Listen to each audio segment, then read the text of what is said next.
আসসালামু আলাইকুম রহমতুল্লাহ।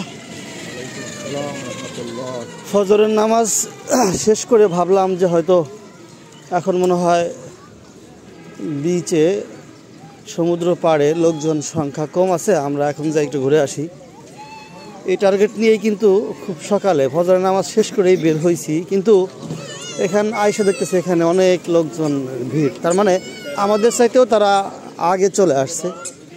দিনের বেলায় রাত্রেবেলায় যখনই আসি তখনই প্রচণ্ড ভিড় থাকে, অনেক লোকজন থাকে, যার কারণে আইসা মজা পাওয়া যায় না। কিন্তু আমরা এত ভোরে আসলাম, ফজর নামাজের পরে আর রুমে লেট করি নেই, কিন্তু তারপরে এখানে দেখতেছি আমরা অনেক ভিড়।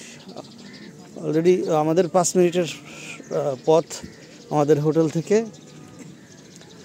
সমুদ্র সৈকত, যেটাকে বলি আমরা সুগন্ধা সমুদ্র পাড় আর কি। তো এইখানে অলরেডি অনেক লোকজনের ভিড়, তারা সাগরের সৌন্দর্য উপভোগ করার জন্যে আগেই চলে আসছে আমাদের চাইতেও। এবং পাশের দোকানপাটও কিন্তু অলরেডি খোলা দেখতে পাচ্ছি। তারা মনে হয় রাতে বন্ধ করে না, কারণ তারা রাতে এখানে সারা রাত্রি থাকে। ওই হয়তো চেয়ারের উপরে বসেই একটু কাটে ঘুমায় থাকলো চাদরটা গায়ে দিয়ে। রাতে তাপমাত্রা 20 ডিগ্রি 21 ডিগ্রিতে নামে গেছিলো, এখন তাপমাত্রা আবার 22 এর উপরে উঠে গেছে, 23-এ চলে আসছে।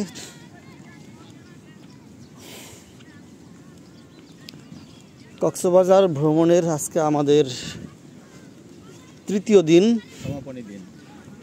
আমরা 3 দিন আগে আসছি কক্সবাজারে।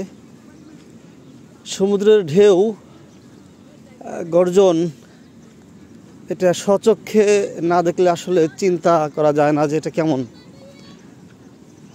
মানে এই পৃথিবীর 70% হচ্ছে সমুদ্র বা সাগর, আর মাত্র 30% হচ্ছে স্থল। আমরা সেই 30%-এর মধ্যেই প্রায় 290 বা তারও অধিক কান্ট্রি আছে, আর 70%-এর মধ্যেই সাগর। আমরা কালকে রাতে এখানে এসে বসছিলাম, তখন সমুদ্রের ঢেউগুলি এই পর্যন্ত চলে আসতেছিল। আমার জুতা ভিজে গিয়েছে, এই জুতার মধ্যে পানি ঢুকে গেছে। আমি এই উপরে দাঁড়ানো ছিলাম, এই যে বেঞ্চগুলি দেখতে পাচ্ছি, এই বেঞ্চগুলিতে বসেছিলাম জুতা পা নিচে রাখা। হঠাৎ করে এমন একটা ঢেউ আসলো, তখন পায়ের জুতার মধ্যে পানি ঢুকে গেল। তার মানে তখন ছিল হলো জোয়ার, আর এখন হলো ভাটিতে চলে গেছে পানি অনেক নিচে।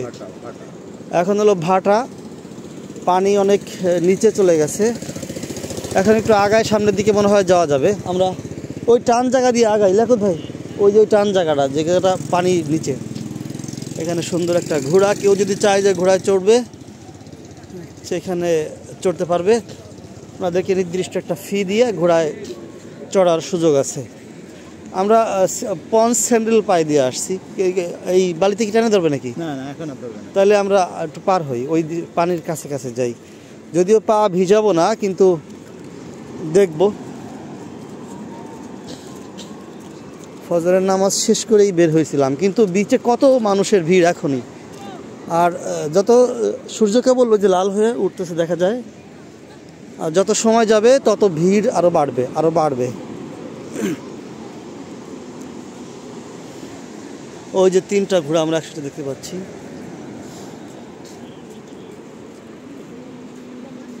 আল্লাহর কি অপরূপ সৃষ্টি, কি সুন্দর সাগরের ঢেউগুলি কিভাবে আসতেছে। এখানে স্পিড বোট আছে, কেউ চাইলে স্পিড বোটে উঠতে পারে, নির্দিষ্ট ফি করা আছে, সেটা দিয়ে আমরা এই সাগরের ঢেউ দেখতে কত সুন্দর লাগে।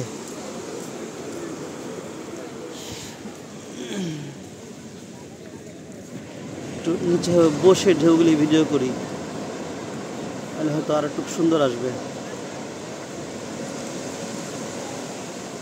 আর একটু আগায় যাওয়া যাবে, কারণ পানি অনেক নিচে আছে, যেহেতু ভাটি বা ভাটার সময় এখন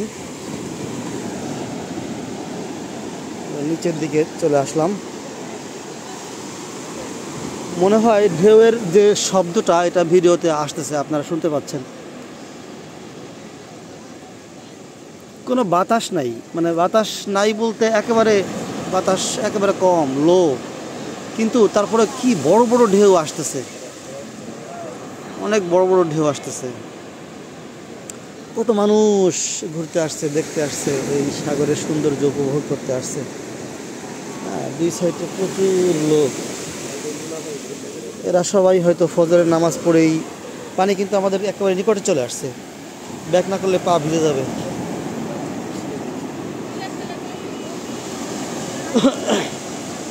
সম্ভবত আবার পানি বাড়তে শুরু করছে, আবার পানি মানে প্রতি 24 ঘন্টায় 2বার পানি নিচের দিকে চলে যায়, আবার উপরের দিকে উঠে আসে।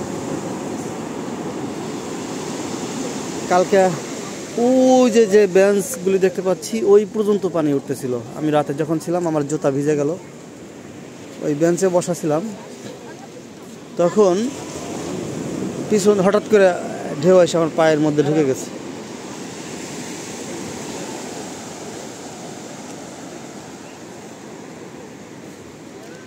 শত শত মানুষ ছবি তুলছে, ঘুরছে, দেখছে, ভিডিও করছে।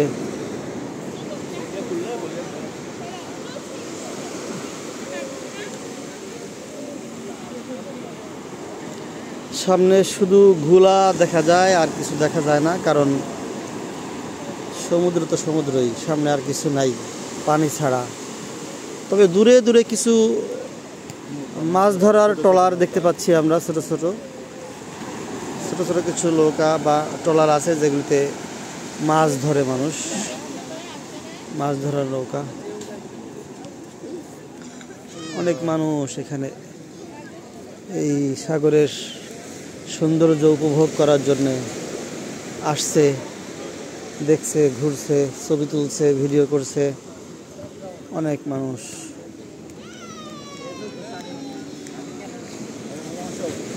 আমরাও সেই একই কাজে এসেছি, দেখছি, ঘুরছি।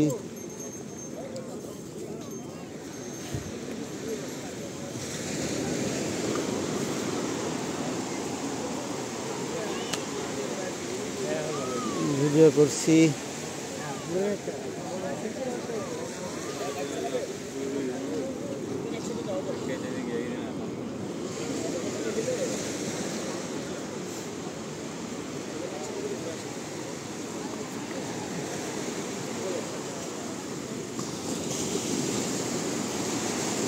এই হচ্ছে সাগরের ঢেউ।